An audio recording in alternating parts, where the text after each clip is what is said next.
The Gospel of Wealth by Andrew Carnegie. The Gospel of Wealth by Andrew Carnegie, Part 1.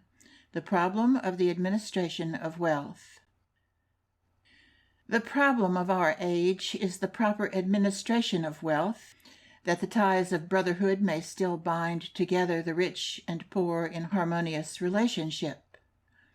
The conditions of human life have not only been changed, but revolutionized within the past few hundred years.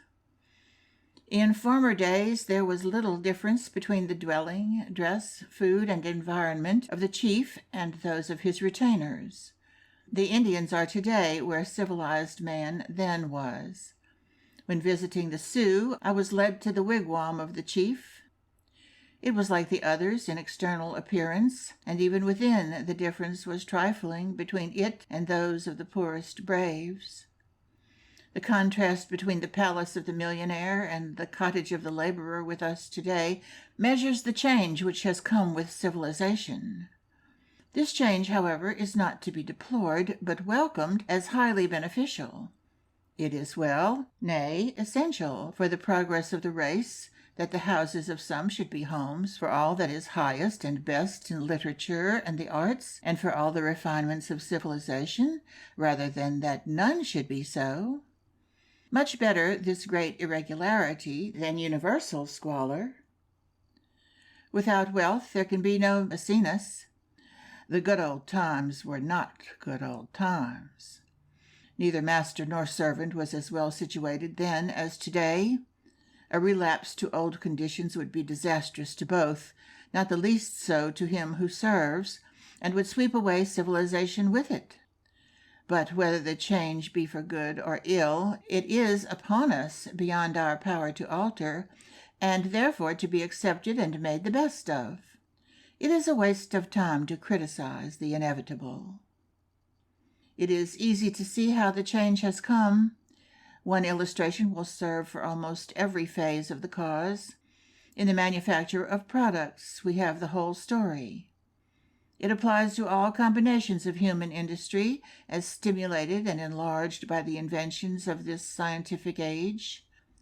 Formerly, articles were manufactured at the domestic hearth or in small shops, which formed part of the household.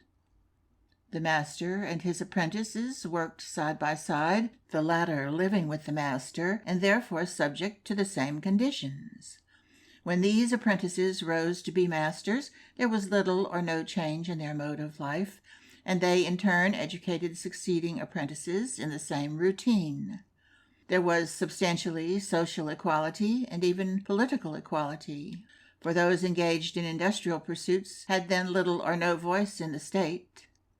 The inevitable result of such a mode of manufacture was crude articles at high prices. Today, the world obtains commodities of excellent quality at prices which even the preceding generation would have deemed incredible. In the commercial world, similar causes have produced similar results, and the race is benefited thereby. The poor enjoy what the rich could not before afford. What were the luxuries have become the necessaries of life. The laborer has now more comforts than the farmer had a few generations ago. The farmer has more luxuries than the landlord had, and is more richly clad and better housed.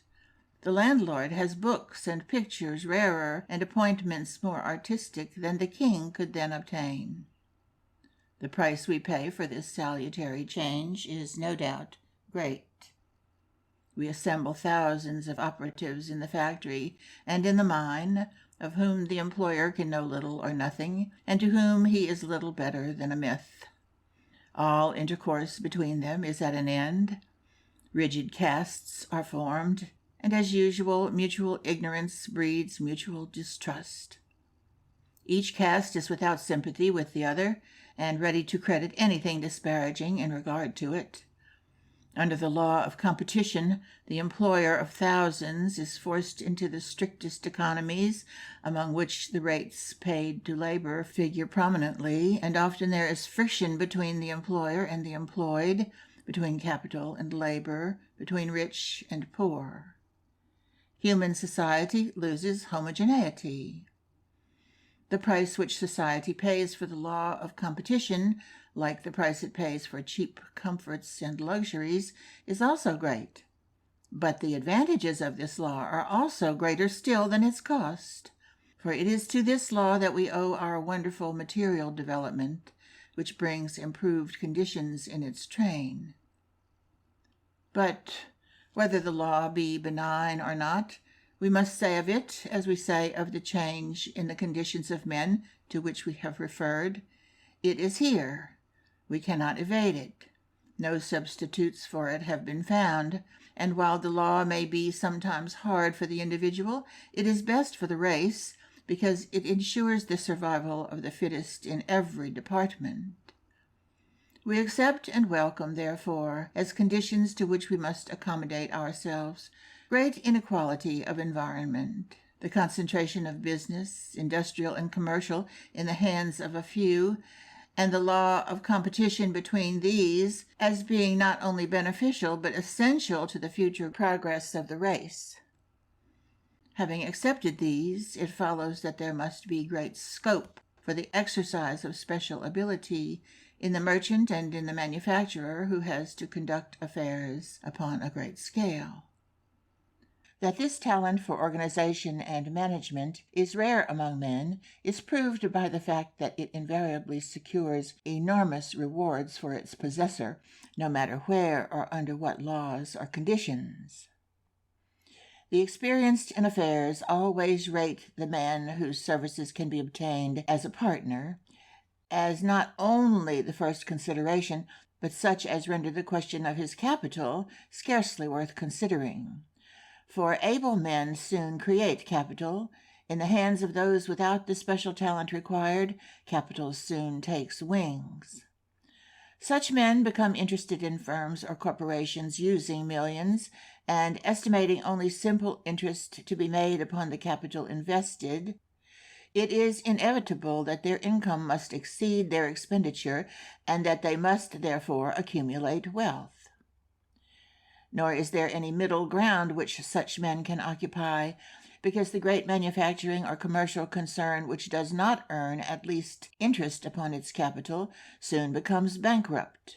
It must either go forward or fall behind. To stand still is impossible. It is a condition essential to its successful operation that it should be thus far profitable, and even that, in addition to interest on capital, it should make profit. It is a law, as certain as any of the others named, that men possessed of this peculiar talent for affairs, under the free play of economic forces, must of necessity soon be in receipt of more revenue than can be judiciously expended upon themselves. And this law is as beneficial for the race as the others. Objections to the foundations upon which society is based are not in order, because the condition of the race is better with these than it has been with any other which has been tried. Of the effect of any new substitutes proposed we cannot be sure. The socialist or anarchist who seeks to overturn present conditions is to be regarded as attacking the foundation upon which civilization itself rests. For civilization took its start from the day when the capable, industrious workman said to his incompetent and lazy fellows, "If thou dost not sow, thou shalt not reap." And thus ended primitive communism by separating the drones from the bees. One who studies this subject will soon be brought face to face with the conclusion that upon the sacredness of property civilization itself depends.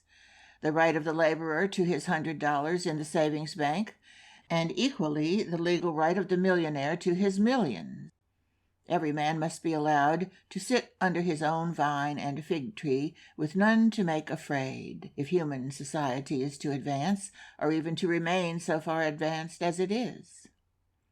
To those who propose to substitute communism for this intense individualism, the answer, therefore, is, the race has tried that. All progress from that barbarous day to the present time has resulted from its displacement. Not evil, but good has come to the race from the accumulation of wealth by those who have had the ability and energy to produce it.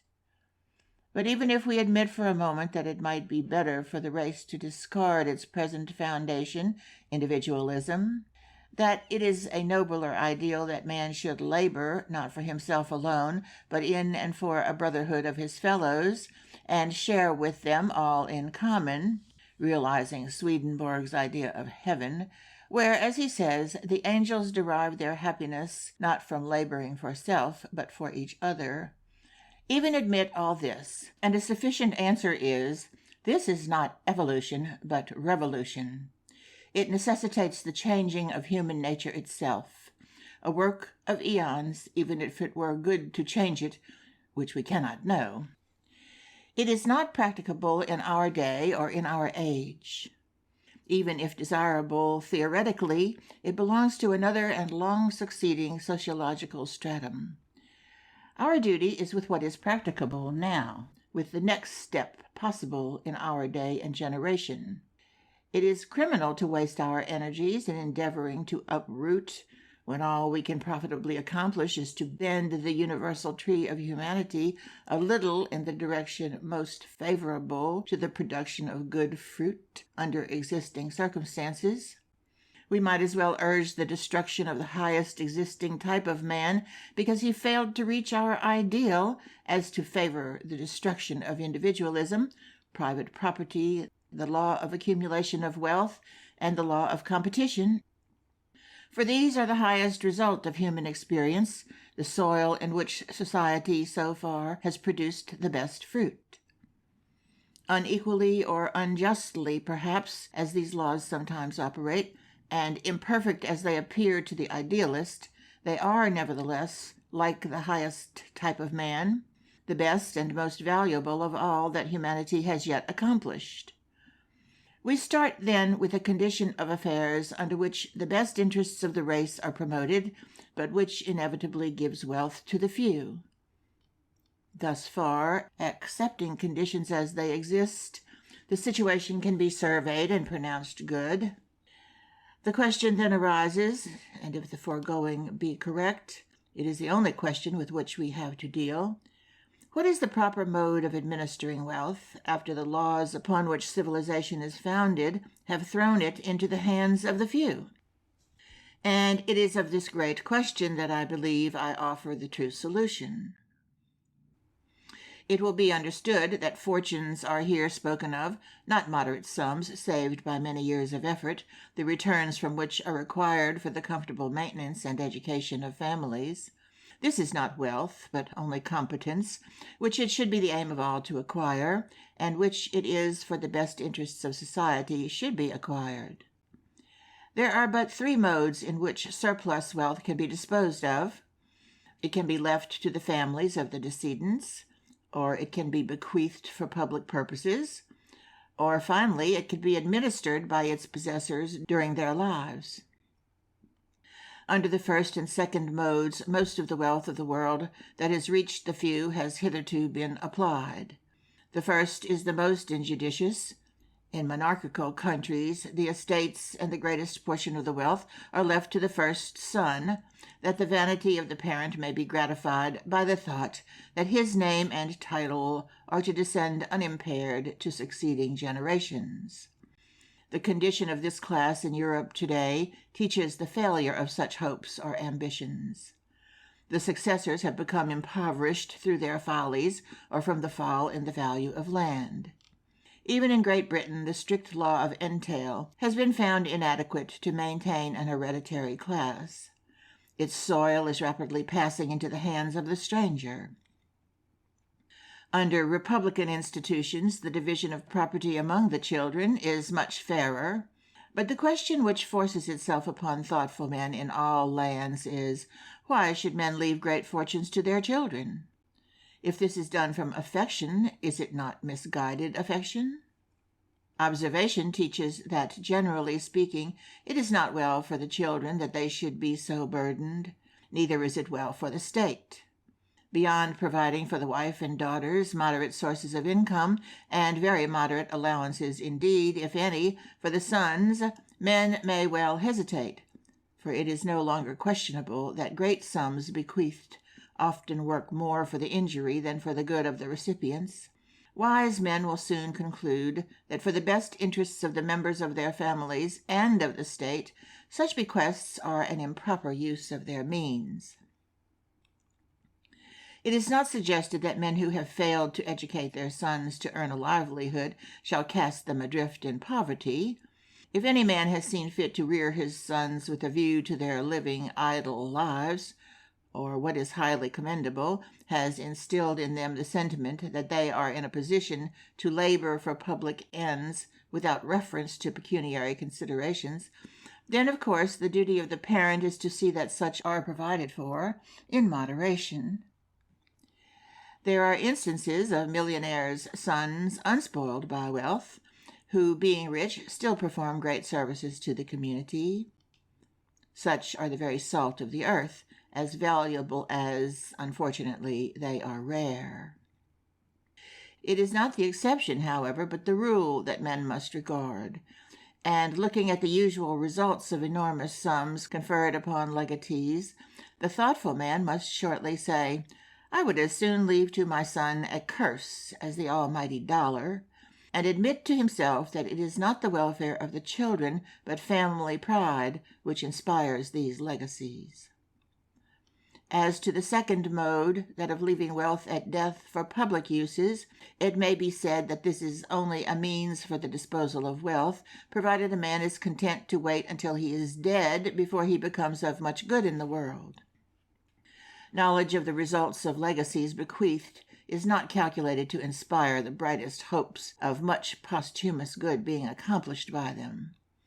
The cases are not few in which the real object sought by the testator is not attained, nor are they few in which his real wishes are thwarted. In many cases, the bequests are so used as to become only monuments of his folly.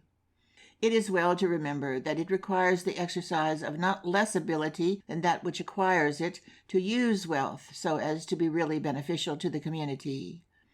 Besides this, it may fairly be said that no man is to be extolled for doing what he cannot help doing, nor is he to be thanked by the community to which he only leaves wealth at death. Men who leave vast sums in this way may fairly be thought men who would not have left it at all had they been able to take it with them. The memories of such cannot be held in grateful remembrance, for there is no grace in their gifts. It is not to be wondered at that such bequests seem so generally to lack the blessing. The growing disposition to tax more and more heavily large estates left at death is a cheering indication of the growth of a salutary change in public opinion. The state of Pennsylvania now takes, subject to some exceptions, 1/10 of the property left by its citizens. The budget presented in the British Parliament the other day proposes to increase the death duties, and most significant of all, the new tax is to be a graduated one. Of all forms of taxation, this seems the wisest. Men who continue hoarding great sums all their lives, the proper use of which for public ends would work good to the community from which it chiefly came, should be made to feel that the community, in the form of the state, cannot thus be deprived of its proper share. By taxing estates heavily at death, the state marks its condemnation of the selfish millionaire's unworthy life. It is desirable that nations should go much further in this direction. Indeed, it is difficult to set bounds to the share of a rich man's estate which should go at his death to the public through the agency of the state, and by all means such taxes should be graduated, beginning at nothing upon moderate sums to dependents, and increasing rapidly as the amounts swell, until of the millionaire's hoard, as of Shylock's at least, the other half comes to the privy coffer of the state. This policy would work powerfully to induce the rich man to attend to the administration of wealth during his life, which is the end that society should always have in view, as being by far the most fruitful for the people. Nor need it be feared that this policy would sap the root of enterprise and render men less anxious to accumulate, for to the class whose ambition it is to leave great fortunes and be talked about after their death, it will attract even more attention, and indeed be a somewhat nobler ambition, to have enormous sums paid over to the state from their fortunes. There remains then only one mode of using great fortunes. But in this we have the true antidote for the temporary unequal distribution of wealth, the reconciliation of the rich and the poor, a reign of harmony, another ideal, differing indeed from that of the communist in requiring only the further evolution of existing conditions, not the total overthrow of our civilization. It is founded upon the present most intense individualism, and the race is prepared to put it in practice by degrees whenever it pleases. Under its sway we shall have an ideal state in which the surplus wealth of the few will become, in the best sense, the property of the many, because administered for the common good. And this wealth, passing through the hands of the few, can be made a much more potent force for the elevation of our race than if distributed in small sums to the people themselves. Even the poorest can be made to see this, and to agree that great sums gathered by some of their fellow citizens and spent for public purposes, from which the masses reap the principal benefit, are more valuable to them than if scattered among themselves in trifling amounts through the course of many years. If we consider the results which flow from the Cooper Institute, for instance, to the best portion of the race in New York not possessed of means, and compare these with those which would have ensued for the good of the masses from an equal sum distributed by Mr. Cooper in his lifetime in the form of wages, which is the highest form of distribution, being for work done and not for charity, we can form some estimate of the possibilities for the improvement of the race which lie embedded in the present law of the accumulation of wealth. Much of this sum, if distributed in small quantities among the people, would have been wasted in the indulgence of appetite, some of it in excess, and it may be doubted whether even the part put to the best use, that of adding to the comforts of the home, would have yielded results for the race as a race, at all comparable to those which are flowing and are to flow from the Cooper Institute from generation to generation. Let the advocate of violent or radical change ponder well this thought. We might even go so far as to take another instance, that of Mr. Tilden's bequest of $5 millions for a free library in the city of New York. But in referring to this, one cannot help saying involuntarily, how much better if Mr. Tilden had devoted the last years of his own life to the proper administration of this immense sum, in which case neither legal contest nor any other cause of delay could have interfered with his aims. But let us assume that Mr. Tilden's millions finally become a means of giving to this city a noble public library, where the treasures of the world contained in books will be open to all forever, without money and without price. Considering the good of that part of the race which congregates in and around Manhattan Island, would its permanent benefits have been better promoted had these millions been allowed to circulate in small sums through the hands of the masses? Even the most strenuous advocate of communism must entertain a doubt upon this subject. Most of those who think will probably entertain no doubt whatever. Poor and restricted are our opportunities in this life, narrow our horizon, our best work most imperfect, but rich men should be thankful for one inestimable boon. They have it in their power during their lives to busy themselves in organizing benefactions, from which the masses of their fellows will derive lasting advantage, and thus dignify their own lives. The highest life is probably to be reached, not by such imitation of the life of Christ as Count Tolstoy gives us, but while animated by Christ's spirit, by recognizing the changed conditions of this age and adopting modes of expressing the spirit suitable to the changed conditions under which we live, still laboring for the good of our fellows, which was the essence of his life and teaching, but laboring in a different manner. This, then, is held to be the duty of the man of wealth: to set an example of modest, unostentatious living, shunning display or extravagance, to provide moderately for the legitimate wants of those dependent upon him, and after doing so, to consider all surplus revenues which come to him simply as trust funds, which he is called upon to administer, and strictly bound as a matter of duty to administer in the manner which, in his judgment, is best calculated to produce the most beneficial results for the community, the man of wealth thus becoming the mere trustee and agent for his poorer brethren, bringing to their service his superior wisdom, experience, and ability to administer, doing for them better than they would or could do for themselves. We are met here with the difficulty of determining what are moderate sums to leave to members of the family, what is modest, unostentatious living, what is the test of extravagance. There must be different standards for different conditions. The answer is that it is as impossible to name exact amounts or actions as it is to define good manners, good taste, or the rules of propriety. But nevertheless, these are verities, well known, although indefinable. Public sentiment is quick to know and to feel what offends these. So in the case of wealth, the rule in regard to good taste in the dress of men or women applies here. Whatever makes one conspicuous offends the canon. If any family be chiefly known for display, for extravagance in home, table, or equipage, for enormous sums ostentatiously spent in any form upon itself, if these be its chief distinctions, we have no difficulty in estimating its nature or culture.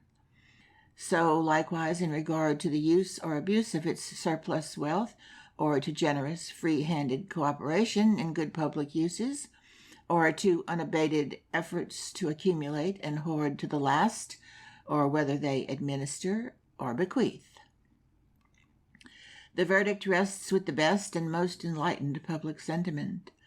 The community will surely judge, and its judgments will not often be wrong. The best uses to which surplus wealth can be put have already been indicated. Those who would administer wisely must indeed be wise, for one of the serious obstacles to the improvement of our race is indiscriminate charity. It were better for mankind that the millions of the rich were thrown into the sea than so spent as to encourage the slothful, the drunken, the unworthy.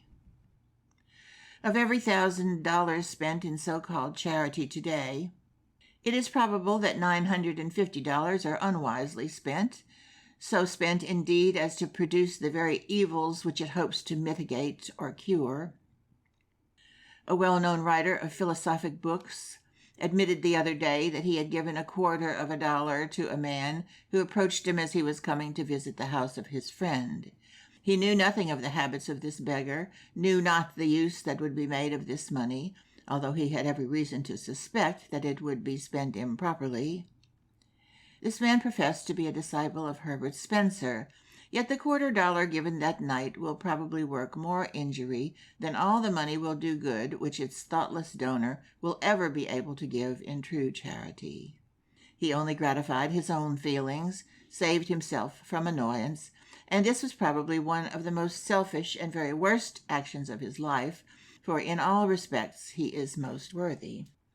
In bestowing charity, the main consideration should be to help those who will help themselves, to provide part of the means by which those who desire to improve may do so, to give those who desire to rise the aids by which they may rise, to assist but rarely or never to do all. Neither the individual nor the race is improved by almsgiving. Those worthy of assistance, except in rare cases, seldom require assistance. The really valuable men of the race never do, except in case of accident or sudden change. Everyone has, of course, cases of individuals brought to his own knowledge where temporary assistance can do genuine good, and these he will not overlook. But the amount which can be wisely given by the individual for individuals is necessarily limited by his lack of knowledge of the circumstances connected with each. He is the only true reformer who is as careful and as anxious not to aid the unworthy as he is to aid the worthy, and perhaps even more so, for in almsgiving more injury is probably done by rewarding vice than by relieving virtue. The rich man is thus almost restricted to following the examples of Peter Cooper, Enoch Pratt of Baltimore, Mr. Pratt of Brooklyn, Senator Stanford, and others who know that the best means of benefiting the community is to place within its reach the ladders upon which the aspiring can rise. Free libraries, parks, and means of recreation by which men are helped in body and mind, works of art, certain to give pleasure and improve the public taste, and public institutions of various kinds, which will improve the general condition of the people, in this manner returning their surplus wealth to the mass of their fellows in the forms best calculated to do them lasting good. Thus is the problem of rich and poor to be solved. The laws of accumulation will be left free, the laws of distribution free. Individualism will continue, but the millionaire will be but a trustee for the poor, entrusted for a season with a great part of the increased wealth of the community, but administering it for the community far better than it could or would have done for itself. The best minds will thus have reached a stage in the development of the race in which it is clearly seen that there is no mode of disposing of surplus wealth creditable to thoughtful and earnest men into whose hands it flows, save by using it year by year for the general good. This day already dawns. Men may die without incurring the pity of their fellows, still sharers in great business enterprises from which their capital cannot be or has not been withdrawn, and which is left chiefly at death for public uses. Yet the day is not far distant when the man who dies, leaving behind him millions of available wealth, which was free for him to administer during life, will pass away unwept, unhonored, and unsung, no matter to what uses he leaves the dross which he cannot take with him. Of such as these, the public verdict will then be, the man who dies thus rich dies disgraced. Such, in my opinion, is the true gospel concerning wealth, obedience to which is destined some day to solve the problem of the rich and the poor, and to bring peace on earth, among men goodwill. End of Part 1, The Problem with the Administration of Wealth.